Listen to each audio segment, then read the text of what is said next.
उसके बाद हमने अपना क्रॉप वाला पोर्शन कंप्लीट कर लिया है। Now we move on animal husbandry. Animal husbandry क्या है? एनिमल हस्बेंड्री साइंटिफिक मैनेजमेंट है किसका? एनिमल यानी हमारी लाइव स्टॉक का। तो इसमें क्या क्या आता है? कैटल फार्मिंग, मतलब कैटल मतलब जो हमारी गाय भैंसे हैं उनको पालना। भैंसे क्या बोल दिया ये मैंने, गाय भैंसे यानी काउज एंड बफेलोज। यस। अब इसका हम दो पर्पज़ के लिए यूज़ करते हैं। क्या? एक तो मिल्क और दूसरा हम हमारे लिए ये लेबर का काम करते हैं। मिल्क तो आपको पता ही है, गाय और भैंसों का दूध आप पीते ही होंगे। बाकी जो जैसे लेबर है, जैसे कि हम पहले क्या करते थे, बैलों को यूज़ करते थे हल चलाने के लिए या कोल्हू के पर्पज़ से बैलों को यूज़ करते थे। पहले इतनी जो टेक्नोलॉजी नहीं थी तब हम उन्हीं को यूज़ करते थे। तो जो मिल्क प्रोड्यूसिंग एनिमल होते हैं उनको बोलते हैं मिल्च एनिमल या डेयरी एनिमल। इसमें ना एक्सोटिक यानी बाहरी ब्रीड होती है। जैसे एग्जांपल के लिए हम मिल्क काऊ का एग्जांपल ले सकते हैं, तो जर्सी गाय होती है। और इंडिजीनस मतलब अपने यहाँ की देसी शुद्ध वो होती है रेड सिंधी, वो है उसका एग्जांपल है रेड सिंधी। तो जो है जर्सी जो है वो मिल्क प्रोडक्शन ज़्यादा करती है और हमारी रेड सिंधी है डिजीज रेजिस्टेंस। तो हम क्या करते हैं, इन दोनों की ब्रीड करवा देते हैं तो हमको दोनों कैरेक्टर मिल जाएंगे। इससे क्रॉस प्रोड्यूस तो हमें मिक्सचर वाले कैरेक्टरिस्टिक मिल जाए। तो 2 type of food require by these cattles, जैसे कि इनको अपनी हेल्दी लाइफ मेंटेन करनी है उसके लिए फूड चाहिए। दूसरा उनको मिल्क प्रोडक्शन करना है उसके लिए फूड चाहिए। जैसे कि हमारी जब भी गाय वो मतलब अपने बेबी को बर्थ देती है यानी बछड़े को जन्म देती है, उसके बाद से जो एक पीरियड होता है जब तक लैक्टेशन होता है, तो हम उस पीरियड के दौरान उसको जो फूड नेसेसरी होता है वो दूसरे टाइप में आ जाएगा। अब हमारी जो गायों को चाहिए होता है वो क्या होता है, उनको चाहिए होता है रफेज। रफेज क्या होता है? High fibre diet. देखो वो भी डाइट कॉन्शियस है, उनको भी हाई फाइबर डाइट चाहिए रहता है। इसके अलावा उनको चाहिए रहता है कॉन्सनट्रेटेड, मतलब कंसनट्रेट चाहिए उनको क्या? लो फाइबर और हाई प्रोटीन, मतलब उनको दोनों का कॉम्बिनेशन चाहिए और प्लस उनको चाहिए माइक्रोन्यूट्रिएंट, है ना। तो ये 3 तरीके की चीज़ें उनको चाहिए। अगर अच्छे से मिलती रहेंगी तो काफ़ी अच्छा वो प्रोडक्ट्स अपने प्रोड्यूस करती रहेंगी। और अगर कोई हमारी गाय है वो बीमार हो जाए तो क्या होगा, वो बताएगी ना हमको? नहीं ना।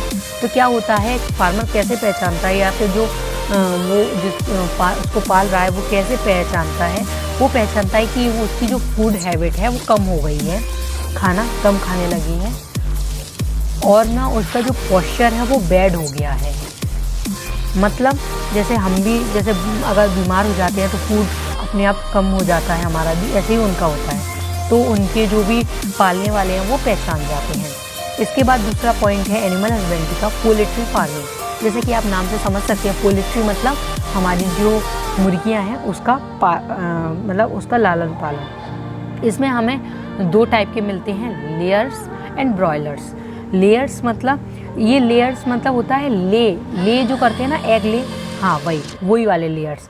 तो वो हो गए हमारे क्या, एग लेयर्स, ठीक है। उसके बाद आता है ब्रॉयलर मतलब जिनको हम प्रोड्यूस करते हैं किसके लिए और उनका पालन पोषण करते हैं किसके लिए, मीट के लिए।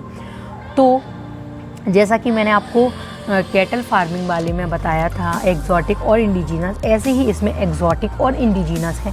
इंडिजीनस है असील, हमारा जो ये मुर्गा है असील, और हमारी जो विदेशी मुर्गी है लेगहॉर्न। तो हम इन दोनों की ब्रीड करा देंगे और हमें इसके बीच के कॉम्बिनेशन मिल जाएंगे, ठीक है। इसमें क्या होता है, जैसे ब्रीडिंग से हमें क्या एडवांटेजेस होंगे, वो है number and quality of chicks, यानी कि चूज़े जो हैं उनकी या तो नंबर बढ़ जाएगी, जैसे एक कम दे रहा है एक ज़्यादा दे रहा है तो बीच में आ जाएगा, या फिर उनकी क्वालिटी अच्छी हो जाएगी। क्वालिटी अच्छी जैसे कि हम लेयर के केस में देख सकते हैं वो अंडे अच्छे देंगे, या फिर ब्रॉयलर के केस में देख सकते हैं कि अच्छी मीट प्रोड्यूस होगी। दूसरा पॉइंट है ड्वार्फ ब्रॉयलर और फॉर कमर्शियल चिक प्रोडक्शन, मतलब छोटे छोटे ब्रॉयलर्स होंगे तो उससे क्या होगा, प्रोडक्शन अच्छा होगा। मतलब ज़्यादा लंबे हो जाएंगे तो हो सकता है वो पतले पतले हो जाए, छोटे होंगे तो काफ़ी मतलब अच्छा मास मिल सकता है।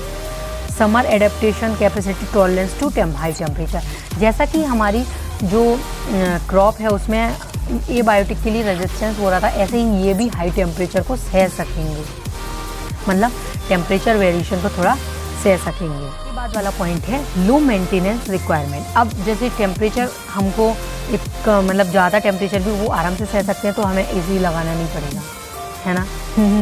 नहीं, एसी नहीं जैसे, लेकिन थोड़ा टेम्परेचर मेंटेन करने के लिए कुछ तो लगाते होंगे।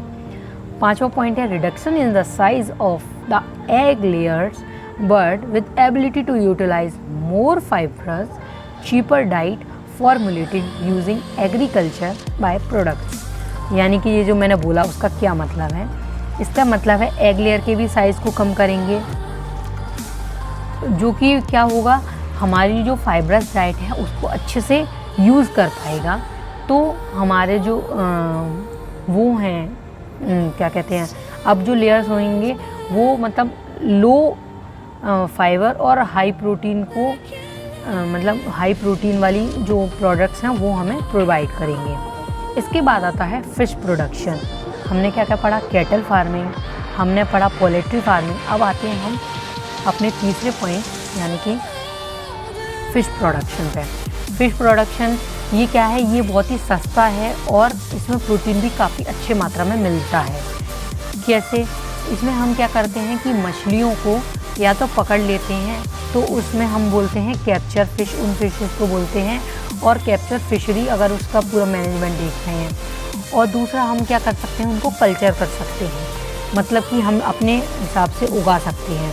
अब अगर हम पकड़ रहे हैं तो हम हो सकता है सी में से पकड़ें, यानी मराइन लाइफ को पकड़ें, या फिर हो सकता है हम अपने ही आसपास के जैसे तालाब वगैरह में से पकड़ें, जैसे कि इनलैंड फिशरीज़ बोलते हैं जिसको।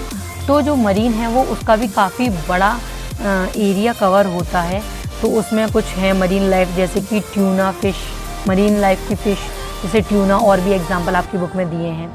और हम इसका कल्चर कर सकते हैं, हम प्रॉन का कल्चर भी कर सकते हैं। मतलब अगर हम सी लेवल पर कल्चर करते हैं तो वो काफ़ी ज़्यादा फ़ायदेमंद हो सकता है, और साथ ही साथ उनमें से हम मतलब बिना कल्चर करे जो भी है उसको पकड़ भी सकते हैं।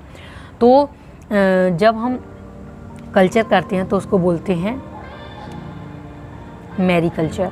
इसके बाद आता है इनलैंड फिशरीज़। इसमें हम क्या करते हैं, हमारे आसपास के जो रिजर्वायर हैं उनमें हम जो फ़िश हैं उनको कल्चर करते हैं, या फिर उनमें जो हैं ऑलरेडी उसको निकालते हैं। तो इसमें आता है एग्ज़ाम्पल रोहू। अगर आप फ़िश खाते हैं तो आपने ये नाम ज़रूर सुना होगा। इसके बाद अपना एक पॉइंट है बी कीपिंग, मतलब कि मधुमक्खियों का पालन।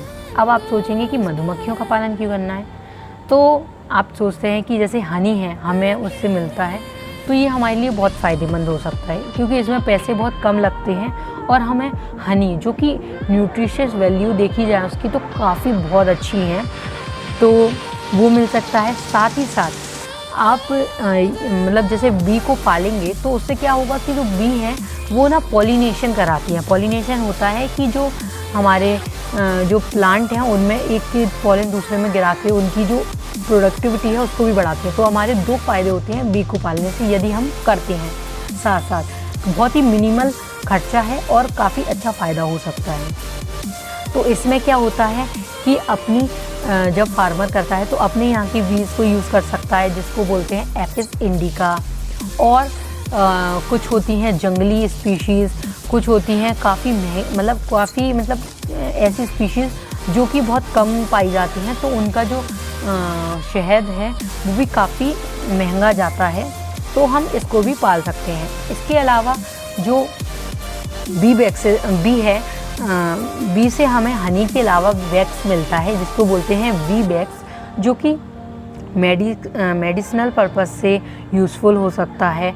और साथ ही साथ जो जैसे कॉस्मेटिक्स होते हैं जो आपकी मम्मियाँ लगाती होंगी कॉस्मेटिक्स, या फिर जो आप भी यूज़ करते होंगे, उसमें भी काफ़ी इनका यूज़ होता है बी वैक्स का। तो इसी के साथ आपका ये चैप्टर कंप्लीट होता है। अगर इस चैप्टर से रिलेटेड आपको कोई भी क्वेरी है तो आप कमेंट सेक्शन में पूछ सकते हैं, you are most welcome for that. और अगर आपने ये टॉपिक्स अच्छे से पढ़े होंगे तो आप इसके क्वेश्चन को सॉल्व करने में भी एबल हो गए होंगे।